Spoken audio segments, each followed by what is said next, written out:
دیکھو نا، اللہ نے تمہیں عقل دیا ہے کہ نہیں دیا ہے؟ اللہ نے الحمدللہ، دیکھو حرم میں آئے ہو، عمرے کر رہے ہو، کعبہ شریف دیکھ رہے ہو، نمازیں پڑھ رہے ہو، اللہ نے عقل دیا ہے۔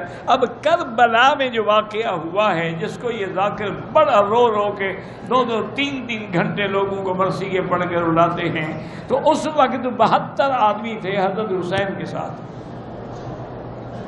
مقابلے میں یزید کی فوجیں تھیں ابن زیاد کی قیادت میں۔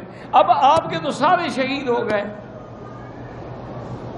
باقی صرف خواتین بچیں یا زین العابدین بچے، وہ بیمار تھے، وہ بھی خیمے کے اندر تھے، اور خواتین اہل بیت تھیں، وہ تو پردے سے باہر نہیں نکلی۔ تمہیں یہ روایات جو ملی ہیں، یہ راوی کون ہے؟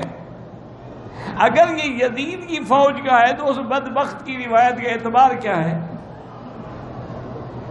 اور اگر حسینی ہے تو حسینی تو کوئی بچہ ہی نہیں، تو روایت کس نے کی ہے؟ یہ سارا قصہ انہوں نے جھوٹ بنایا ہوا ہے۔ اس میں کوئی شک نہیں کہ حضرت حسین مظلوم شہید ہو گئے، لیکن باقی یہ رنگ بازی جو دی ہے نا انہوں نے، نعوذ باللہ ثم نعوذ باللہ، وہ سارا جھوٹ۔ اب انہوں نے، آپ نے دیکھا ہوگا آپ کے ملک میں بھی ہر سال جب محرم ہوتا ہے دلدل شریف نکالتے ہیں، گھوڑا۔ پہلے یہ تو ثابت کرو حضرت حسین گھوڑے پہ گئے بھی تھے، وہ تو اونٹ پہ گئے تھے، تو اونٹ نکالا کرو بدبختو، گھوڑا کہاں سے لے آئے ہو؟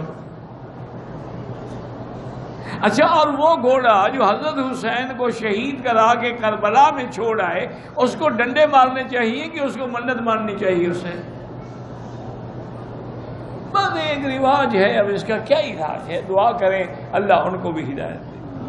ہمارے کو دشمن تو نہیں ہے، ہم تو ان کے لیے بھی ہدایت کی دعائیں کرتے ہیں کہ یا اللہ تو قادر ہے، تو چاہے تو ہدایت عطا فرما دے، ان بھٹکے ہوں کو بھی راستہ دکھا دے، ان کو بھی صحیح ہدایت اور سنت کے راستے پہ چلنے کی توفیق عطا فرما دے۔